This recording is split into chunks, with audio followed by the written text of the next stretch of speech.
school here in South Florida. It is the only African American registered with the state of Florida for almost 10 years now. Oh, wow. So, my question is, it's kind of twofold. And I know one does not trump the other, but the vast majority of our children are in the public school system. And how much of our energy should we give to fighting for their experience in that system, as opposed to putting them in spaces like the one that I have, like homeschool spaces, like spaces that are built specifically and especially for them, with people who are there to care for and nurture them on a daily basis. So that's one thing.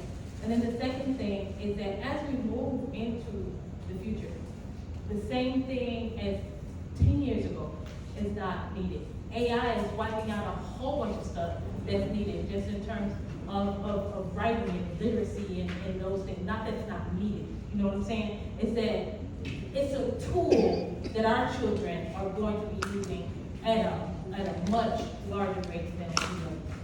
So one of the things that I experience is that we have a different curriculum. It is project-based. Our motto is that we create creators. We want maker-minded individuals. Our children have built cars, boats, turned one of our wells into a hydroponic grower that they built. So they're growing lettuce, aquafaba, just these types of things, but it doesn't look like public school. It doesn't look like public school. So a lot of our parents get a little spooked about taking their child out of the system and putting them into something that's actually using. You can go on Amazon right now and look up African Intelligence. That is a book series that was created by like 6th, 7th, and 8th grade students using AI. So their company's called AI, but they call it African Intelligence. But they made it using AI, artificial intelligence. But our day doesn't look like a public school day. And a lot of our ways don't look like public school ways. And that scares a lot of Black parents. I get questions like, well, are you accredited? And will they be able to go to college? And will they be able, I'm like, Mom, your child just wrote a book. People go to college with GED, so They just wrote a book and it's on Amazon. Like, but these are but we're afraid. How do we? we don't trust Black people to educate our kids, generally speaking. We don't trust Black people for But I do want to say this. Independent African schools, we do a horrible job marketing our school to our people. I'm gonna pick on you right now. Everybody in here should have a brochure for your school. Everybody, right? Then what you also gotta do is you gotta start having some free parent-only activities with some food in, just parents. Single mama's brunch. You follow me? Yep. You have to do some off-school programs to attract the single mothers, because they're the ones who got the children. Free single mother brunch, 7 to 9. We're going to talk about women's issues. You understand? Yeah. You're going to get them And there's funding. indirectly. Yeah. You see that? We do have things. Okay. And do you have the email blast? You got to build an email blast. Nothing to do with my email. Mailchimp.com. Get an Yes. email blast. And do you have a promo video for the school? Yes, it's on our website. Yes. Okay, good. And I have some here. And if you want me to, Queen, Yes. send me your promo video. I'll post it on my website and on my social media. You feel me? I want that. So yeah, I just think we gotta market better. Excellent. The marketing ain't that great. You're right. So I wanted to offer my space and lobby for that book club that he mentioned, that we need to have for the book club and for a Pan-African Saturday school. The space is there. And you're Fort Lauderdale. I'm in Lauderdale. Lauderdale. And so if there are educators who can bring your art, your this or that, whatever, I will provide the space and the material for you to provide Pan-African Saturday school for children who don't need it. And link with me, because we're gonna do something together to help that enrollment. okay? Link with me, we're gonna do something together to help that enrollment. Okay. Yes, indeed, great point. Who's my number 4? Mona Lisa, how we doing, Hey, Queen? Dr. Umar, truly an honor, always a pleasure. And real quick, this is just a plug. My nephew goes to the school. He's done I'm talking about a turnaround. He went from talking to now he's like a little warrior emotional. Truly an amazing experience. Dr. Umar, I'm a local advocate in South Florida. I advocate around criminal justice. I advocate in court, I mentor the incarcerated youth, et cetera, et cetera.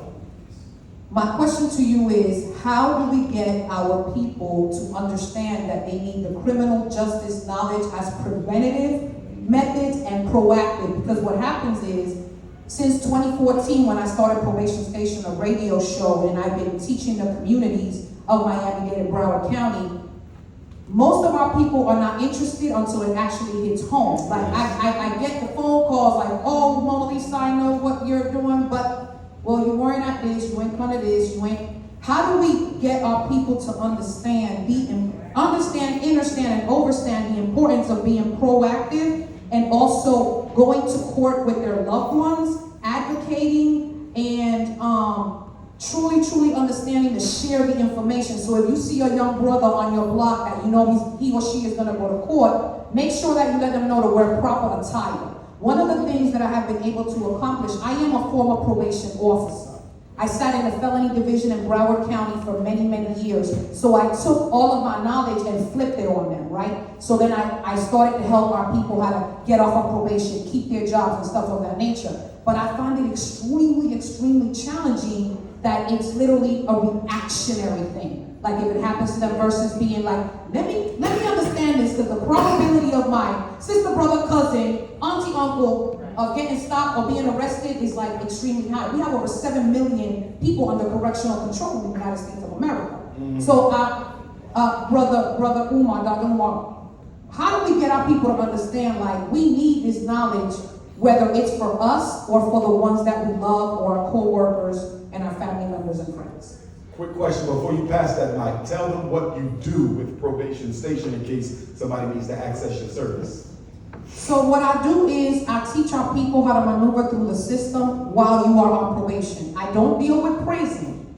Okay, if you get out of prison and you got what's called a prison split, I can help you navigate and give you a proactive plan so you can finish your probation early with all your terms and conditions rectified, right? So when you come out, if you want to register to vote, you can, or whatever the case may be. So I'm more of a guidance through the system, because a lot of people violate their probation, right? They don't know what they're doing. They don't understand that if you pay a little bit of money every month, you're actually abiding by your terms and conditions. So I give you the game that is not in the books. I give you the game that I experienced and the knowledge that I use to fill in those loopholes for our people to have better outcomes. Even as when you're like, for example, if you hire a lawyer or if you go with a public defender, 9 times out of 10, you're going to take a plea.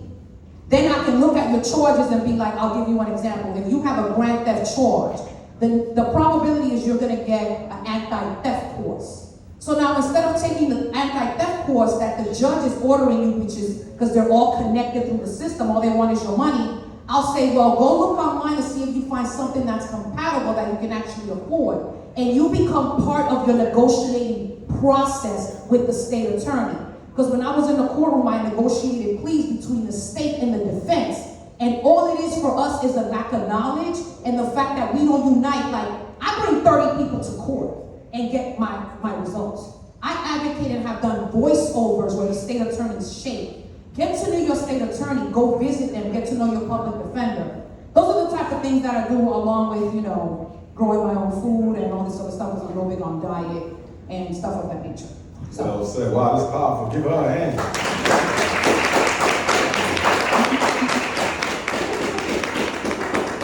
Who's number 5? Right here. I'm gonna say this to Sister Mona Lisa's work, which is so critical for the community. The judicial oppression of Black people is so, how do I say, it is so devious because you don't see it unless you go into that courtroom. And they know that, out of sight, out of mind. and then we don't care until it show up on our door. So, and I want you and I to talk about this, but how can we create a campaign to educate black people about the judicious Jim Crow that's going on in our community? Because it's bad. I'm running into people on the street talking about, I just got out of jail for 5 years because I stole $10 at Walmart. What? They took 5 years of your life for a $10 item? They say, yeah, it's called larceny or whatever they, what? You see? You gotta deal with the judges and voting them out. That's like the key right there as well. Now, some judges are appointed, some are elected. In your experience, are most appointed or most elected on the local? Local elected. Okay, so we gotta run At least our, here in Miami-Dade, Broward County. Mostly elected. Mostly elected. and I also heard that to run as a judge, it doesn't require much. Is that correct? You don't have to have a law degree? No, you do. You do? You do, yes. I have a law degree. Okay, you gotta have a law degree. Okay. Because I know maybe it's traffic. In Philly, we got some kind of judges where you don't need, I think it's Right. traffic court. It maybe. is traffic But you're court. saying generally you need that law degree? Yes. Okay. Especially on the felony, yeah. Yes, you must. Okay. Since you're next, before you make your statement or your question, what do you have to contribute to the judicial Jim Crow? What is the black community not doing in terms of getting people on the bench we need? Are we not voting for the judges? Do we not know who the judges are? Are the judges all coons? Tell me what's going on. There's a measure of all of the above. Okay. Number one. Unfortunately, we don't come out the way we should to vote. We talk about it, but doing it, we've done better. We have gotten better. I'm always volunteering when it comes to, obviously, because my background is law, that's what I'm passionate about. The largest percentage of black men enter the system for two reasons: domestic violence and child support. Get out of here. And- More than drugs, guns, crimes. I'm gonna tell you. Domestic violence and child support. Wow. When they have the law that says they have to take someone, generally speaking, it's going to be that black male. And for the child support system, once you're in the child support system, it's so difficult. Even if there is a mistake, if you miss a payment, you automatically, they can take your driver's license, you can lose your job. I mean, the ramifications are so great. It literally is another form of lynching in a way, because if you've lost your source of income, now you got problems with relationship, it's a domino effect. And so if we could just as a community work on those two, learn how to get along, we interact with each other when it comes to conflict differently as a people anyway. So us yelling and passionate, this whole context of the angry black woman, I do mediations for the city of Miami, and I have seen everything because I mediate between the police and high officials. They don't want certain cases to get out, and so them as well as constituents. So we go into a quiet room where nobody knows. They sign off saying that you won't sue later, and we resolve the issue. But this whole angry black woman thing, we ain't even calling ourselves that, But we communicate that this doesn't mean we're angry. And for those of us who are angry, we got a reason to be angry. Yes, if you yes, consider what's going on. yes. And so some of that anger is justified, but some of it is misplaced. Someone is saying someone's angry about something that they're not even angry about. And so we got to deal with domestic violence and child support, and we will see a huge decline in many of us even getting into the system. Second of all, jury duty. People run from it. You find out you're on jury duty, you do everything you can to get away from it. But who do you think is deciding the case for people that end up in court? How do they get out of jury duty? How do people get out? Listen, I've lived in Miami for 15 years out here. There's an excuse or a way to get in or get out of almost everything. I have learned a whole new way of how people live when they don't want to do something down here. It's different. So there are many ways to get out of jury duty. But what I'm saying is, in getting out of jury duty, we're cutting ourselves short. Because young men and young women look up to the jury and there's nobody that looks like us there. They're predominantly Hispanic. And like he said, the Hispanics are worse in South Florida than the white people in South Florida. It's a different game.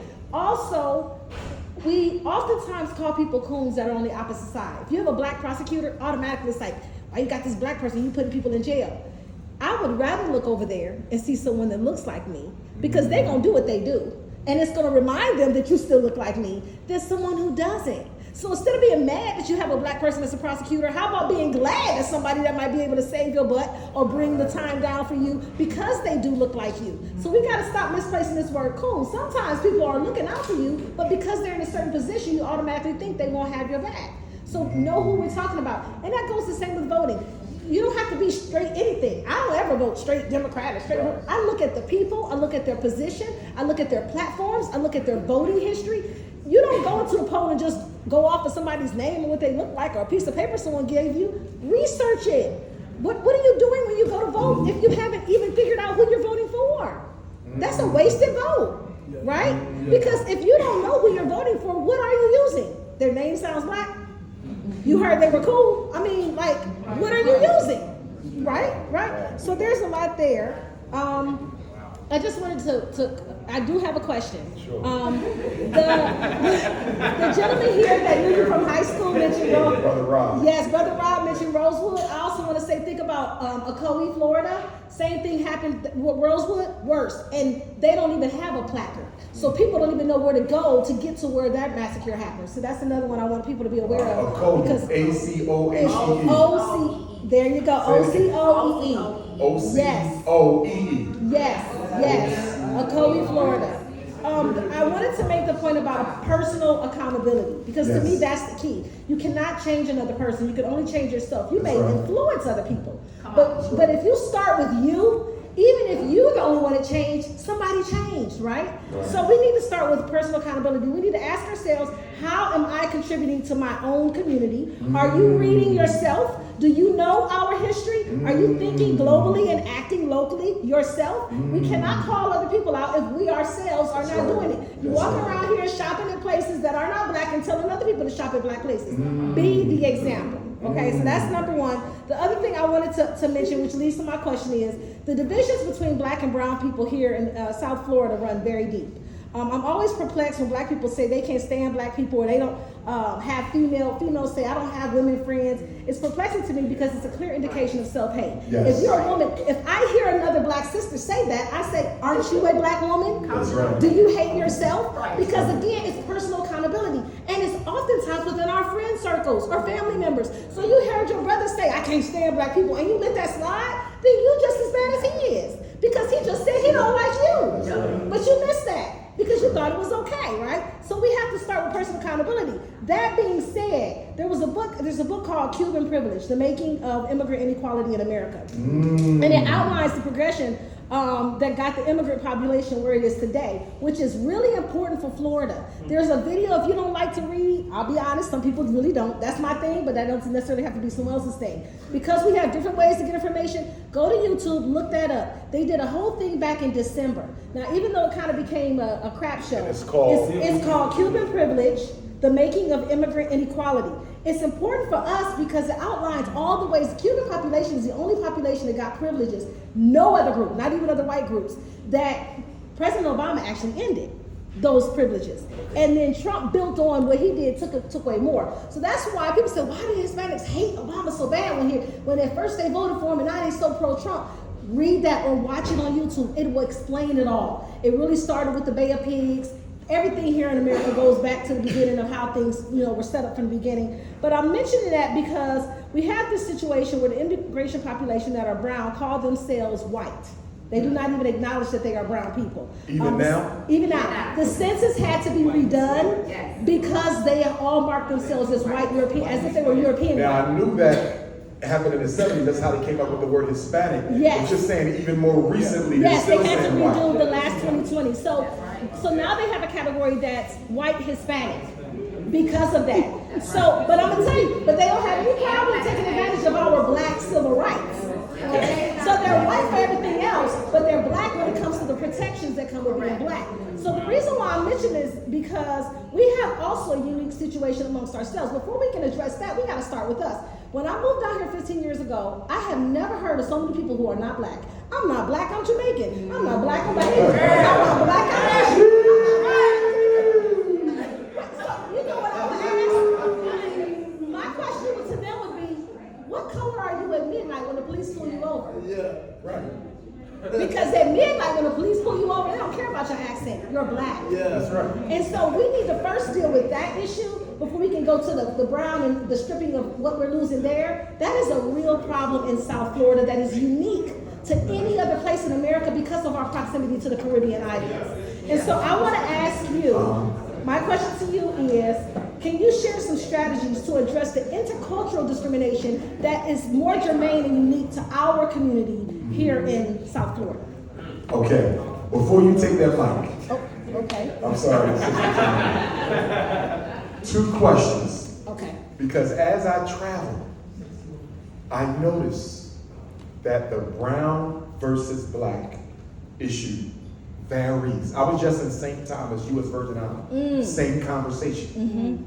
But you know what else I noticed? The black versus black can often be more disempowering than the brown versus black. So my question to you is, amongst those of us who are black, African, Jamaican, right, Haitian, Nigerian, American African, They say Black American.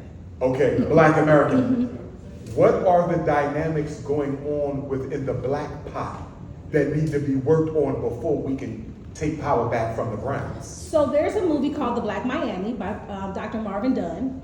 If you don't know about Dr. Marvin Dunn, please look him up. He is a treasure right here in Miami. The man is more knowledgeable than anybody that I have come across that's from the region of Miami.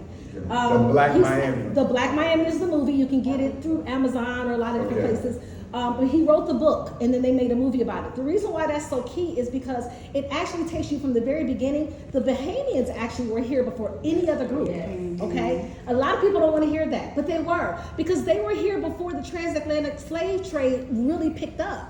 And so the proximity of the Bahamas to Florida is so close, they would come over here for turtling and then go back. Okay. Now, I'm not the type of person that if I read it or see it, I don't just right away believe it. I still have to check my sources, kind of like you talked about before. So I looked at other sources to see, is that really true? And absolutely that was true. They didn't want to live here in South Florida. They would come do their turtling and then go back and live where they were from in the Bahamas. The Bahamians built a lot of what we see now in Miami, which is kind of crumbling, unfortunately, because we don't take care of the infrastructure here. But they're just now getting some credit for what they did hundreds of years ago. Other groups Give me came some of in that black after. on black though. I feel you giving me the, but right now, what is the state of the relationship It between is the various getting better. black groups, It is Jamaican, getting- Haitian, Black American? It's Are we getting working better. together? Oh, wait a minute. No, wait a minute. Let me We say. on here right now. It is getting, hold on. It is getting better. I'm going to tell you why. Because black people are being pushed out of Miami or running from Miami in All black droves. people. Yes. Okay. The professional black community, we are leaving in droves. Why? Because the opportunities are dwindling. If you don't speak Spanish right away, you don't even get considered for an opportunity. Okay? So, and also if you're in an opportunity, they're replacing us with their own. The population in South Florida, most people don't realize, it's gotten up to now 92% Hispanic. The reason why people don't realize that is because it's divided by Venezuelans, it's divided by Cubans, they're divisions of Hispanics. They have a war even amongst themselves. I helped out at this camp doing some lessons at this camp. Let me tell you, the kids had a big brawl out fight at NASA, embarrassed all of Miami-Dade College, because they try to bring together kids from 5 different Hispanic communities, and the Venezuelans say they don't talk to the Cubans, nobody likes the Mexicans, the Puerto Ricans can't stand certain way. I mean, it is very bad. So they have their own mess on top of the mess that they put on us. But for us, with that going on, they're pushing us out. So And we're where starting are to come we- together. Where are we messing up as the black pot? We may have Our waited too various long. ethnicities We may have waited too to long get our act together. because we are down to less than 10%. Wait a minute, you And said you- Miami is less than 10% black? Yes! Go to Liberty City. Go to Overtown. It is not what it used to be. We used to have black communities that were the gentrification. Yes! Look at the census. Yeah, the city of Miami. There's a lot of conversation. That's not gonna clap. Queen Mother, Elder has spoken. Elder has spoken. Great points. One thing But we can get better. That's why I'm asking you for some additional ma'am. strategies. The first thing we need to do, and I'm glad you said what you said, thank you so much. The first thing we need to do, we need to have a black community town hall, African, that includes everybody, so we can come up with some principles of solidarity as Africans. So we can evolve. Everybody got to be there. Haitians got to be there. Bahamians got to be there. Barbadians got to be there. Turks and Caicos, every community of black folks, and let's get on an accord, come up with an agenda and a protocol so we can fight back. It's the only way. Because if we don't learn to live together, we're going to die alone. You see? I don't think it's too late, but we got a lot of fighting to do. And the longer we wait, the harder it's going to be. Now, the other thing we're going to have to do, this is where it gets tricky. You have Afro-Cubans, Afro-Venezuelans. That's a whole nother issue. But you follow? Who trace themselves to Africa. But when they get here, they're black. But here's my thing. Here's But my if they thing. have dark skin, their people shun them. They are pushed into our community, Right. even if they don't want to be in our But see, community. that's the point. They have to publicly state who they identify Yes. with. You can't go back and forth because they are a flip-flop group Oh. that has to be cornered so we know who we can trust and who we can't. The dark-skinned Spanish speakers, they'll be black at the Dr. Umar lecture and they'll go back to being white. Listen, one of the things that my company does, I have a side business where I write grants. And when I attend City of Miami's grant writing meetings, and when they're telling us new money's coming out, all the businesses of the darker skinned Hispanics, that is the number one issue that comes up. Well, how are you all defining it this time? Because I look black.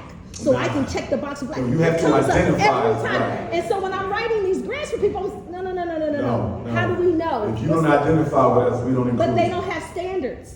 There's We would have oftentimes to, we would no have to standards create for some that. and make them choose. Yeah, there's no Same thing standards with the to mixed decide. race Africans. You gotta make a choice. Right. Most mixed race Africans stand with it, so it ain't an Right. issue. Right. But you still got some who will rock that fence if you let them. We don't have a lot of that issue down here. A lot of it is the Hispanic. Gotcha. Well said. Number 5. She was what? I'm sorry, Queen. I got ADHD. 6. I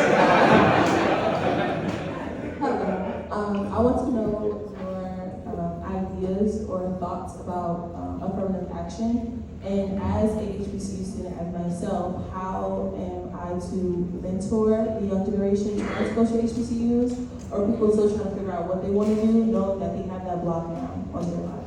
Okay. Affirmative action benefited LGBTQ and white women more than blacks, right? But some people still got a few crumbs. So I would have rather it stayed than died. With that being said, excuse me, the recent Supreme Court decision to strike it down in college admissions, it can set us back.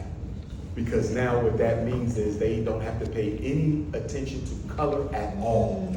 That's going to turn the PWI wider than it already is. The silver lining though is HBCUs are now going to get all the black students they want. Here's the challenge for the HBCU. That's another. Are you going to pull yourself into the 21st century where you're going to be competitive with the PWIs? Or are you just going to hustle out kids for that extra loan money? You see what I'm saying? Are the HBCUs going to use this opportunity to revolutionize themselves? Or are they just going to hustle the money and stay just as underdeveloped as a lot of them are? You feel me? I got a phone call from a mother whose child, this is last year, fall, whose child attends a HBCU in Miami. What is the HBCU? Florida Memorial. Florida Memorial. And they have dorms. It must have been Florida Memorial. This woman called me in tears. She said, Dr. Umar, my child went from Connecticut to Florida Memorial. She said something about he had rats in his dorm room. Other students break into his dorm and steal his stuff. The washing machines don't work. Well, I couldn't believe what this woman was saying to me. You see what I'm saying? And so, again, a lot of HBCUs have internalized those low expectations of the whole Willie Lynch mentality, and they're not trying to do any better. If that's the case, we're in trouble. Because guess what the white man going to do next? He already got rid of us on the PWI with that affirmative action decision, right? You know what he's going to do next? He's going to start searching out HBCUs to shut down and steal their accreditation, so we are left with nothing. So I think Black America needs to get serious about the HBCUs, I think we need to organize and start sending teams of people to meet with different HBCU presidents and board of trustees to find out what the hell you're doing so we can have our own accreditation for the HBCU. These are the 20 you can go to. The accreditation source doesn't come from America anyway. It's still in Europe. Anybody can get accredited. You just go through a process. Right, It's right. not that difficult. I We feel what you're saying. just don't do that. But they We look still for be validation. stealing that accreditation quick from the HBCUs. But I think the community needs to come up with some sort of an accreditation. There you My go. issue with Yes. HBCUs, number one, every HBCU should have a credit union or a bank. I don't understand why you don't. Every HBCU should have a farm. They should be growing Yes. crops for the black people who live in that neighborhood. Every HBCU should be producing food. Most of them are A&M anyway. Third, every HBCU should have a grade school. What's the biggest complaint of the HBCU? Retention, right? We can't keep enough students in. If you had your own high school, they sign a contract. After you graduated, you automatically come here. Why the HBCUs think, even if it's a charter school, you should have a school? To your point about mentorship, don't force the undergrads to choose a major until they're ready. So much money is being lost by black students who are choosing majors because they feel like it's unintelligent to not know what you want to study. Your first 2 years of college are what? Gen Ed anyway. Do your Gen Ed for 2 years. By your junior year, you need to know, but you don't need to know as a freshman or a sophomore. Number two, tell them if that college offers real estate or investing courses, you better take them. It should be required for us. It should be required. That's going to be one of the few things AI won't be able to wipe out because it requires human ingenuity. That's right. They're not making more land. Thirdly, they need to take an agriculture course. If I went to an HBCU, ain't no way in hell I'm graduating from an HBCU and I don't know how to grow food. You're crazy. If they have agriculture, right? Good. Yeah, because it was built on that. Good. Number four, do not pledge a sorority or fraternity until your junior year. I can't tell you how many young black youth, freshmen, sophomores I know got kicked out of PWIs, kicked out of HBCUs because they pledged as freshmen or sophomores. It destroyed their Q, traumatized them psychologically, and they end up being kicked out or dropped out. Our children should not be pledging, because hazing is still the law. Let's just be honest, it's illegal, but you're getting hazed. You ain't got no QPA under your belt yet. Wait till you get 60 credits under your belt so you can take that hit. What are you doing pledging as a sophomore? That's ridiculous. How many times you go to homecoming and you got 100,000 alumni and half of them ain't got no damn degree, but they Qs and Kappas and come on. You go to college to finish up. What kind of ghetto stuff is that? The last thing, influence them to study abroad. Yes. I don't think we do enough studying abroad. And I'm not talking Europe. I'm talking Africa and the Caribbean. There's 54 countries to choose from. Absolutely. That's right. More study abroad, because a lot of our young people will find economic opportunities for themselves after college if they only spent a year in Africa. Please encourage them to study abroad. Thank you, Queen. So, Number 8 is next. hi. You look like Angela Yee from The Breakfast Club. You know what I was saying to myself? I said, Angela Yee don't even like me. What is she doing after? Go ahead, Queen. So, one, I just want to say, we are birthday twins. You 821? I'm 821. Get out of here. 10:05 to my numerologist. Oh my 10:05 goodness. in the morning. Yes, yes. I hear you. And I don't know the time I was born, because what happened was I was born Jermaine Shoemake, right? My mother named me after Jermaine Jackson. He was hot at that time. Till Mike took the spotlight. My father couldn't stand the Jacksons. So he changed my name. That's when I became Umar Johnson. And he destroyed or hid the original birth certificate with your feet on it, the baby feet, and the time my father hid it. And that's why when I get my astrological chart done, it's never definitive, because I don't know what time it came out my mother. is my mom, so. Oh, man, Queen Mother, how you doing over there? But my name is Melody Miller. I want to say I'm co-founder of the South Florida HBCU Picnic. And what we do is that we connect alumni. So my baby Bison here, so Ms. Howard, baby Bison coming through the pipeline. So you know. But we connect alumni back to the HBCUs because that is very important and it gets lost. It is. Right? We go after, so you know, you go to school and after school, well, what happens? You go out to the workforce, you forget. You need to support the schools that Yes. supported your education Yes. and build that pipeline. So I'm excited that you have a school because I'm hoping that that school is going to build a pipeline that's going to come For in. sure. For sure. We right up the street from Howard, Morgan, Coppin, Dale State, Maryland, Eastern Shore, Cheney, Lincoln. They have Right. options. And so, and I also want to say about the South Florida HBCU Picnic because this year we had almost 6,000 registrants. We had about 5,000. We are the largest HBCU event that happens now. And this is just grassroots, me and 2 other co-founders. But what I hear here in this audience is so many people that, you know, need the pipeline. We have so many email, our email list is huge, humongous, Wow. right?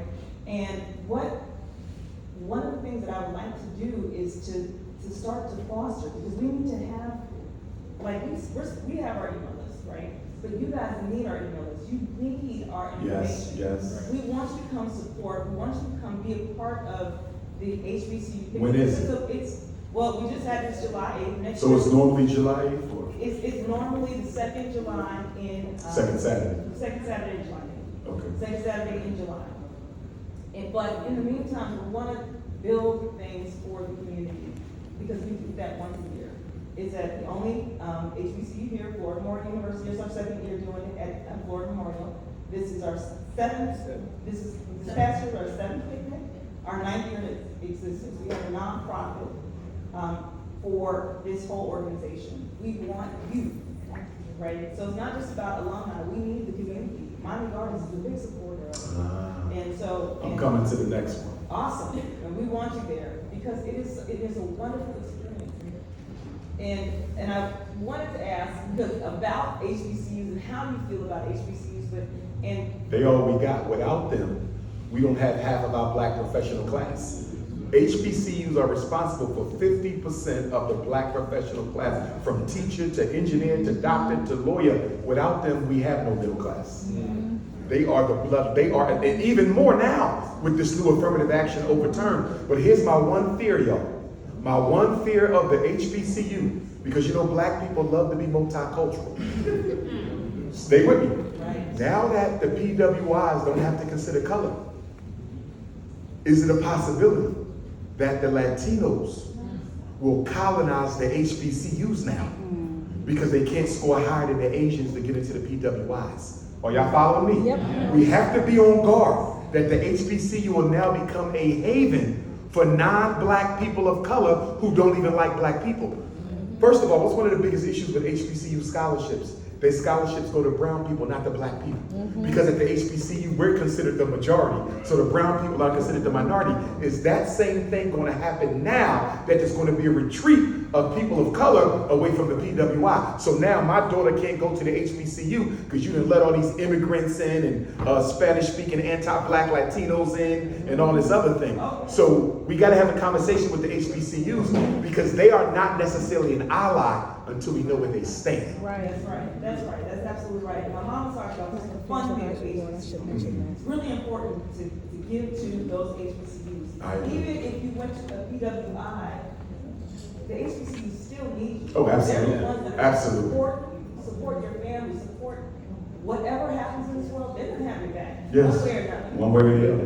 One way or another. And then my last thing on your comment about Cuba here, Cocaine Cowboys, if you listen to what they're actually saying in that movie, so those people dumped hundreds of millions of dollars in the 80s in this area called Little Havana.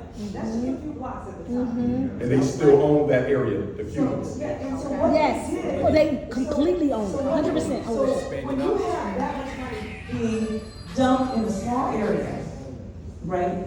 That means you can open a business. I'm gonna give you money, because these drug dealers giving money to people in the community, because they needed to move that money. They needed to clean up that money. So you have Something money that black drug dealers don't do. Go ahead. So, exactly, and so you got money, let's just call it $160 million. It's $100 Read that book, The Year of million, Dangerous Days. and let's just call it, let's just say it's a 10-block radius, right? Do you know what that can do? Oh, yeah. So of course, Cubans are gonna be seen as, oh, they come over here and they work so hard. No. Well, they worked hard off of drug money, And right? they got $350 a month per Cuban that came in, as it wasn't even considered welfare, and they got free health care, and they got additional benefits, all enumerated. So go read that book, the Cuban privilege, because it'll tell you everything they got that no other people ever received. And that book about, you said 1980? Well said. Give that sister a hand. Who's number 9? Who's the 9th sister? Them two over there to my, them two. They did have hands up. And the queen in the green in the back, I remember her. Y'all gonna be the last 3. Yeah, I'm actually on the 7 I'm sorry, y'all. But what I want to do is, I want to just add on to what you were saying about the polygamy. A resident friend of mine had radio, a friend that he knows from East Africa, and she was explaining the different levels of polygamy. It's not only about sex. Sometimes it's because he knows that her husband died and she's there raising the children by herself. So he takes her on like a sister friend. There's no sex involved. He's just there looking out for her best interest in the children because he knows that there's no man in the house. So polygamy is not always just based around because we're having sex. There's no sex between them. He's just taking on that responsibility because you know the sister over there struggling without a man in the house. Now it's for the woman to be able to accept that my man is going to have women friends. Like we have brother friends, but there's no sex there. We see each other as brother and sister. Somebody baking a cookie. Somebody. I'm saying that's what the East African sister was trying to explain, that Right. don't get caught up in I feel you though. Don't be caught up in that. There's so much more we need to be focused on in this situation. Exactly. I agree. And then I just wanted to like tie that question in when he was talking about the abstract art. Yes. That he was doing with the students, because I was born and raised in New York, and I know that we can take violin, piano, clarinet, trumpet. There's nothing like that in the music schools anymore here. In Miami, y'all don't have instrument music? They may have some keyboarding, or maybe some guitars, but the strings don't work, but they're not bringing them hardcore. We gotta do the parent I think the association. instruments We need to gotta be do in there that. because they can value real music, not this music that they hearing on TV, on the music, on the radio now. If they hear real music, then they'll be like, okay, I can value playing the Yes. piano because I know this is the foundation of what music really is, not some stuff they go in the studio and just hype up real quick. Yes, ma'am. And I think that they need to bring that back into the school system. I had a choice to play violin in New York. I had a choice to play the piano, the clarinet, the trumpet. And we took the instruments home and we was reading music. Yes. And they took those things out of the school. And I think that's another thing that took the black youth off track too, because music catches us. Yes. Whether you're happy or sad, if you're playing music, it's going to change your mood. You know what I mean? And when you take that out, then they have nothing else to revert to but football and basketball and then on drugs or in the streets. You know? Okay. Well said. And that's another reason why we need the Black Parent Association. That's a policy issue, that music, and it's an economic issue because it needs to be funded. Well said, Queen. Hi, Dr. Umar. Just want to say thank you for being here. My name is Samantha. I've been involved with you since 2014, and you're actually one of the driving forces to my consciousness.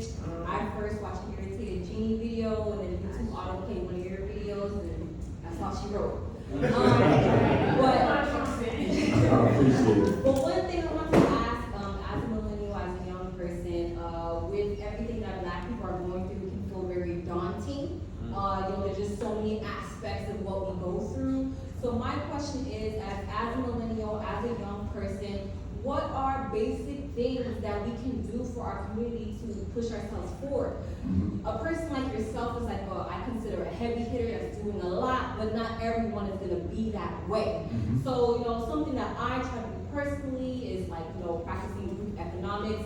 I was a bronze donor for FDMG for almost a year. Thank you. So, of course. So I just wanted to ask your opinion about what is basic things or simple things that young people can do to, you know, make our community better when we leave, even if we don't get to MLK level or Dr. Umar level, or, you know, if that makes sense. Oh, well said. 5 things that I think we need to do. Number 1, I think black women, y'all need to have a weekly or twice monthly sister circle where all issues affecting black women are discussed and y'all set policy for each other.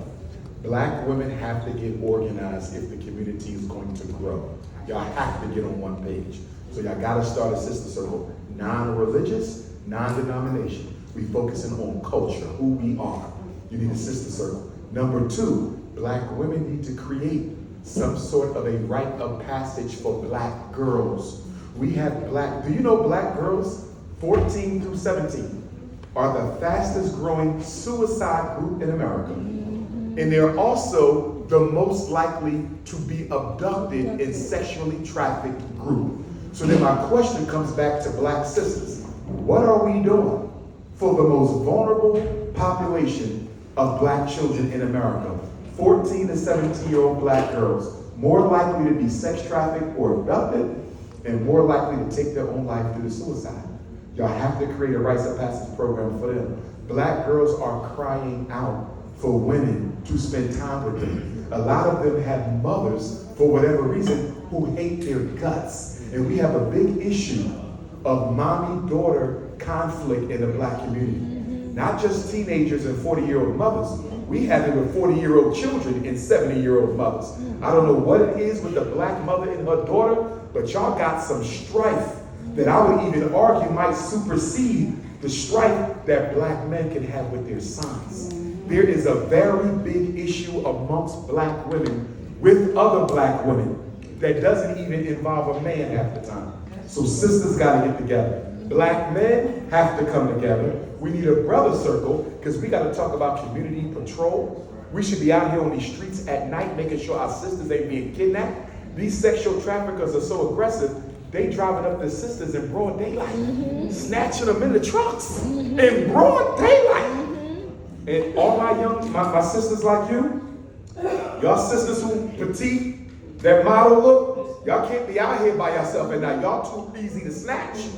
2 seconds, they got you. Now the heavier sisters, y'all got a little bit more y'all can rumble with. But I'm telling you, my petite sisters, you cannot be out here at night. If you work 3rd shift, you got to get dropped off and picked up because this sexual trafficking thing is out of control. The next thing that we need to do, as I mentioned earlier, we need the study group. Bring the study group back. It is essential to build collective consciousness within the community. And the last thing we need to do, and I'm going to give this to Queen Mother Etta and the other elders, we need a council of elders in the community. We need a council of elders in the community. Guess what? She talked about domestic violence and child support. If we had a 12-member, and I'm just saying 12, it could be more or less, but if we had a 12-member council of elders, my baby mom may not take you to child support because she can go talk to Queen Mother Etta about what I'm not doing. Queen Mother Etta gonna put me on the spot. Dr. Umar, you are facing the community. How you ain't taking care of your child? You see what I'm saying? You see what I'm saying? Domestic violence, sister being beat on, she come to Queen Mother Etta.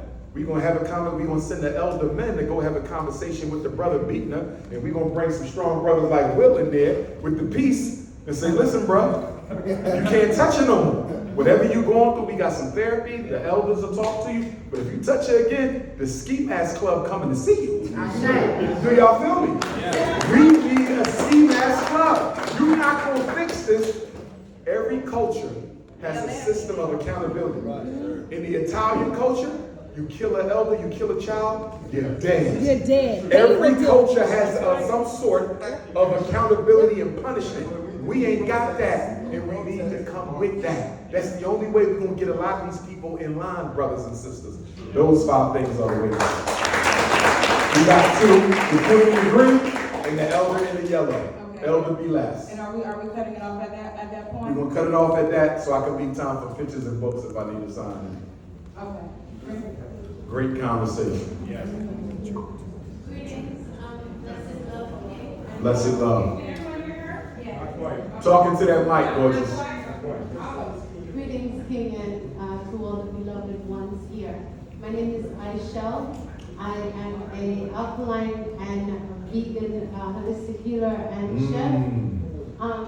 At You this ain't point- bring me nothing, no holistic, I didn't vegan. even know how it was going. I was It's going okay, to it's go okay, home. mama. My frustration right now in my own consciousness is I've been doing this. I'm a seasoned woman. I'm not, 21 and 22, right? So I've been in this for about over 30 years. And what I've seen in my time is the frustration is now I am not asking anymore. I'm breaking down walls and I'm telling you how it is. We as a nation of people have got to change how we are feeding and feeding our children. It is not okay. I work for a preschool. When you look at these issues of ADD and these things of mental issues in children, it starts with the food. Yes. And I Yes. wish that someone would, because at this point I'm not into talking really and convincing anyone anymore. We are sick. Yes. Our people are sick. Yes. I know we are riddled with diabetes. And Yes. I want you to know that if you give the body the right environment in which to thrive and to be healthy, it will do so. The body needs 102 minerals and nutrients to survive. They cannot tell us that we are killing ourselves now and needing their medical help because now we can't afford insurance. You can heal yourself. There's 92 minerals and nutrients in a sea moss. There is 10 in a chlorophyll. We can heal ourselves because if we are going to sit here and fight this fight, we have to be healthy enough to do it. Because at this point, we're going to have to give in our Dolce and Gabbana shorts for some. So I'm at this point where I'm taking my skirts now and I'm sewing little bow and arrow hooks into it. I'm learning how to ride horses. It is not a game out here, family and friends. And the passion inside of me comes from I'm tired of seeing my people die for a lack of knowledge. We are killing ourselves. It is not okay for me to say I'm going to go buy Babylon's food to feed myself when I know that I can heal myself. My family came with herbs and things that I can nourish myself with. These elders that we have, and I like to stay on that point of elders. When we lose an elder, we lose a whole history. Yes, yes. I remember seeing my mother heal a whole open wound with a poultice that she made from a bitter leaf. We can do it. We don't need their medical insurance. I am a holistic healer. I deal with women's issues Thursday nights. I'll be at Robin's Edge in Davie, where I'll be talking on women's issues. I also am dealing with men's issues as far as prostate cancer. And they diagnosed my dad with prostate cancer. And I want to say this because they said to him, excuse me, I get a little passionate.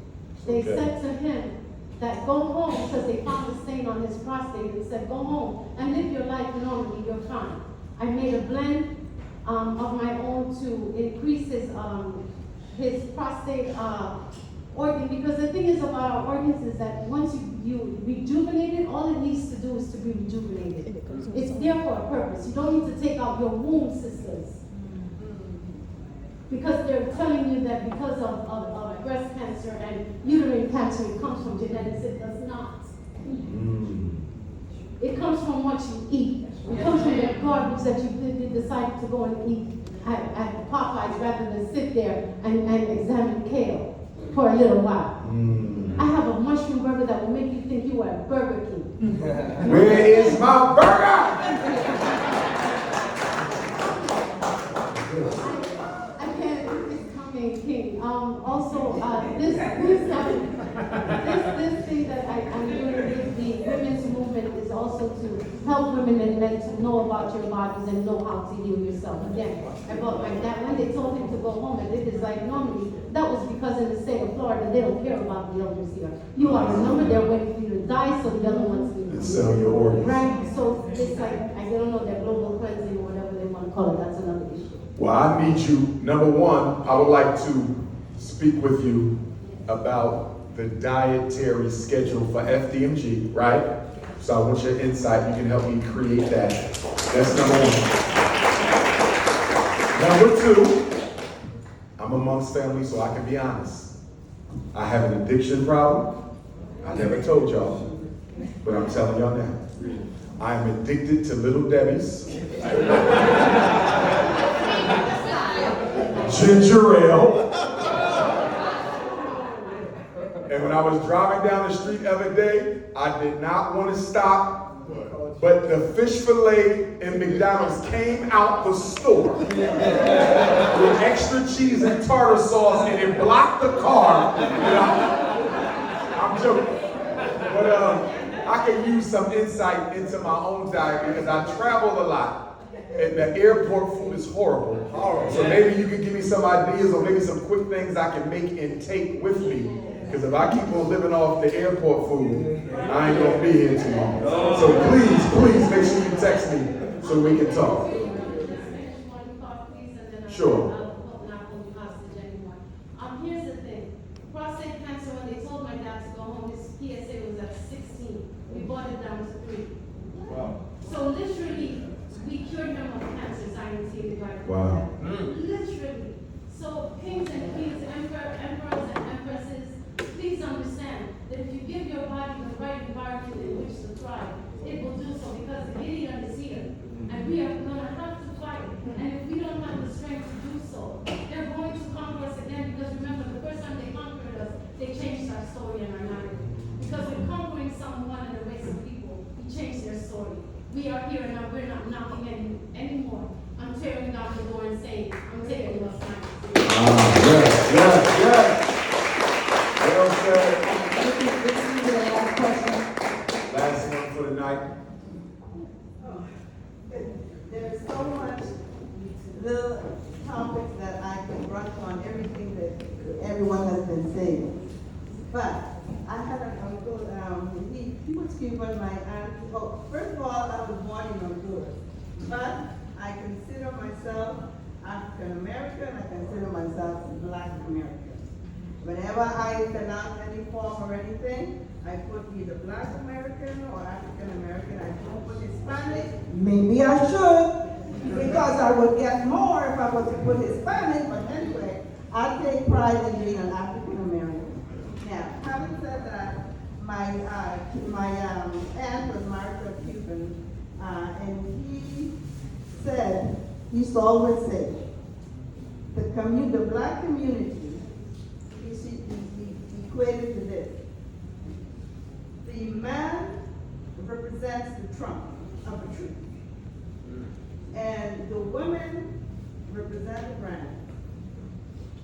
The branches cannot exist without the trunk. And that's what goes on in our community. We have a lot of branches. We don't have any trunks to support us. And that's what is lacking in our community. We need our men to be there to support us. The reason why a lot of the Black women are so angry and single Black mothers, they have no support. They have no male support. You have to have the male energy and you have to have the female energy. Yes. And the male energy brings security. It brings a lot of security. One of the things that I don't like with the civil rights movement and this equality thing is that it gave the Black man the right to go after the white woman. Correct. It gave the Black Correct. man the right to go after the white woman and abandon the Black woman. Yes. And that's one of the things I don't like about that movement. Now, coming back here to Florida, in Miami especially, my mom, like I said, I was born in Honduras. My mom listened to the Spanish station all the time. And she said that they make fun of Black people on the Spanish station. The fact that they're always saying 70% of the homes, Black homes, are run by single Black women. in the Latin community is the opposite. You have the community anywhere, and I go between the Latin and the Black. And wherever you go to a Latin community event, you're going to see mother, father, and children. You go to a Black event, you're going to see mostly mothers, mostly single Wow. mothers. Wow. And that is painful to see and watch. Wow. Another thing, the Latin community stays together. They might have their little stuff going on, but trust me, they stick together. And when it comes to housing, we all know who gets all the housing. We all know, but what are we doing about it? You know, I used to work at an agency and in mental health. I've spent like 29 years in mental health at Jackson. When I started at Jackson was about 90% Black. Now you go to Jackson, it's 90% Latin. Yep. Half of them don't even know how to read and write. They don't speak English. All they could say good morning, and they barely could say that. But they got a job. They got their job. And so, I don't know, they're sitting down there, sitting here, and letting them run everything and take it away from us. And I don't know how that is going to change. They get all the housing, they get all the food stamp, they get this, they get that. When I was in New York last year, I was on vacation. I'm riding the bus, and I'm seeing all of these, well, the people that came from Nicaragua. Now, I know these people are poor, because, you know, Honduras is a poor country. And so you have Nicaraguans coming and, you know, but those people don't like Black people. They might be our complexion of one shade lighter. They don't like us. And I saw them riding the bus, going to hotels. Going to hotels, and there are Black people on the street here starving. You go to not Little Havana, what's the, by Mother Teresa, Camilla House, people on the street. And then they roll the red carpet out to these people that never worked, the ancestors never worked with this country. They're rolling the carpet out to them. And what are we doing?